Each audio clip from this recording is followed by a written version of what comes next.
So, you know, the Oscars is coming up this weekend. We're going to talk about one of the most talked about films of the awards season. The Zone of Interest has 5 Oscar nominations and could make history by becoming the first UK film to win Best International Feature. It tells the story of Auschwitz through the life of a Nazi commander and his family. And there's been a special screening of the film at the Auschwitz Museum. And our correspondent, Tom Brooke, was there. The Oscar-nominated British film The Zone of Interest has become one of the most talked-about movies of recent times. It has the feel of experimental cinema, an anthropological study of a man responsible for mass extermination, Rudolf Höss, the commandant of the Auschwitz concentration camp. It observes him, his family and their domestic routines. The film's dialogue is in German. Das hier ist die Mauer vom Lager. Ja, das ist die Lagermauer. Also da haben wir auch noch Wein gepflanzt, damit das zuwächst, damit man das nicht mehr so sieht. British filmmaker Jonathan Glazer has won a slew of awards for The Zone of Interest since he unveiled his picture at the Cannes Film Festival. Now it's a big contender in the Oscars race with 5 nominations. So, this is Auschwitz. It's unsettling. I've come to Auschwitz to join the filmmaking team for a unique event, a screening of the film at the former concentration camp, marking its official Polish premiere. It's Glazer's first film in 10 years, a labour of love. He wanted authenticity. He wanted to shoot it here. I felt that the film had to be about this place and the importance of this place, and I felt that very, very strongly to begin with. Das ist so, wie der Führer gesagt hat, dass wir leben sollen. In den Osten vordringen, das ist unser Lebensraum.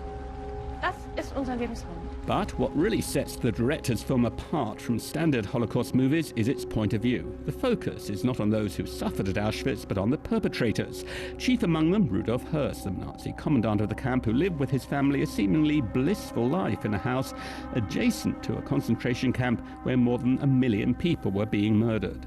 The audience at the special Auschwitz screening were impressed by the film's unusual perspective. You can see ordinary people, like Commandant of Auschwitz. He was typical ordinary man, nothing special about him, not a flying dragon breathing fire. No, he had family, his own life, and he was able to run the biggest death camp in Europe.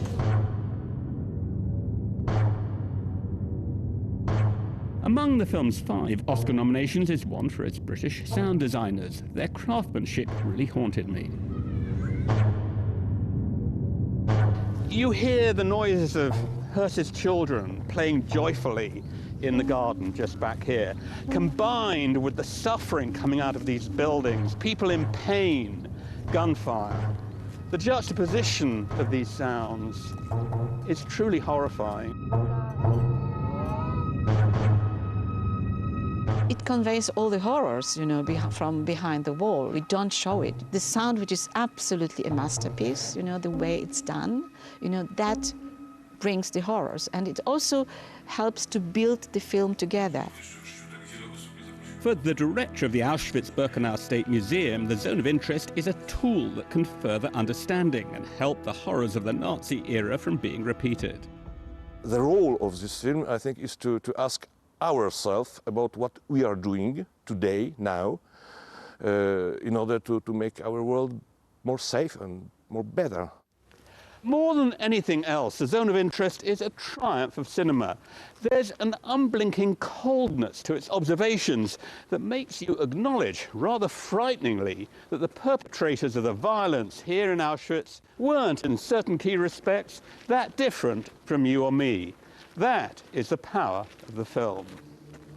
And it's a picture that stimulates debate. It makes us ponder what could happen if, like the Höss family, we compartmentalise our lives and blissfully disconnect. How then real horrors may flourish in our midst. Tom Brooke, BBC News, Auschwitz.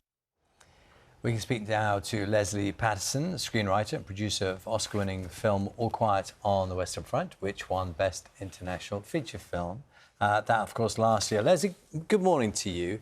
In Tom's piece there, for lots of people who haven't seen this film yet, it is an extraordinary film, isn't it? Because of this issue of confining it to the rather beautiful surroundings of a garden and a house, literally right next door to Auschwitz. And the sounds of Auschwitz you hear, but you do not see. It's incredibly clever, and I think everything in film is about juxtaposition and what the audience knows, and yet, you know, the film doesn't know, if you will. It's so powerful because everybody knows what happened in Auschwitz, how awful it was. So as you're watching it, you know, the whole thing just feels horrific. It's just incredibly clever. And I'm not sure to what extent, I mean, you as a filmmaker will know this, of course, but a lot of people are saying that sound is so important in this film. And we all know it is really, but I suppose in different kind of genres, it takes on even more scale. It's like an actor in the film, effectively. It is, and it's amazing to what detail they get into sound. You know, they layer it, they do so much research. I mean, you know, it really is a whole other film in itself in terms of the amount of effort that's put into that. And certainly in our film, you know, it really gave the impact, the intensity, you know, of the film because of that sound. Lesley, hi, it's Naga here. I think I think also it is not an easy thing to watch. It is not an easy film to watch. You come away feeling shell-shocked almost, which is exactly how I felt. And please don't take this wrong way after seeing All Quiet on the Western Front as well. Difficult subject matters are being recognised and also by British and German, with British and German involvement. And that must be, you know, really encouraging to see. It is. I think people are a lot more open than ever to take on board other cultures, other ideas. It really is our mode of communication now. Film, storytelling, it's a way for people to really investigate deep thoughts, a deep understanding of the world. And that's what makes this such a powerful piece of work. How's life been for you? 12 months on from last year's Oscars. I mean, how's it been going? I mean, you had such an epic journey to get the film made, then you got there, and then you had all the attention and you know, the plaudits as well, rightfully so.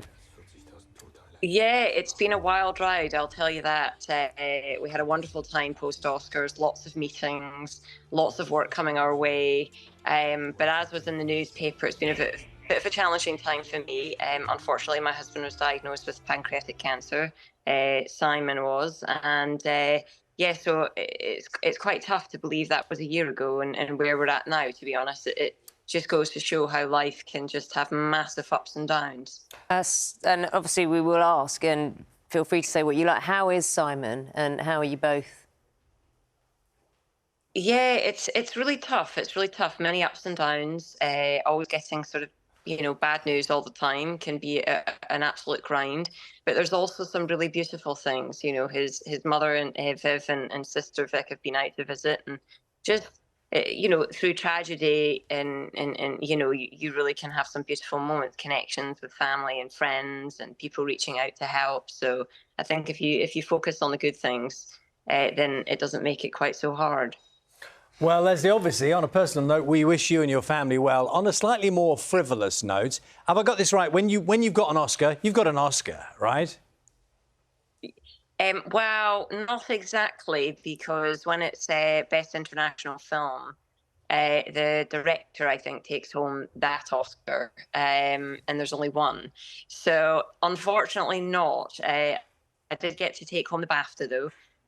So that was really nice because we won that for Best Adapted Screenplay. So if we'd won it for Best Adapted Screenplay, we would have an Oscar. So I guess that's something I've still got. I think we can all agree you kind of have got an Oscar, even though you haven't got an Oscar. Yeah. I think you earned the Oscar, is what we'll say. But so that in Hollywood, give us a little sense of the buzz around the Oscars more generally this year, because we'll see it here on Sunday night, of course, in the UK. But what's the thing? What's everyone talking about?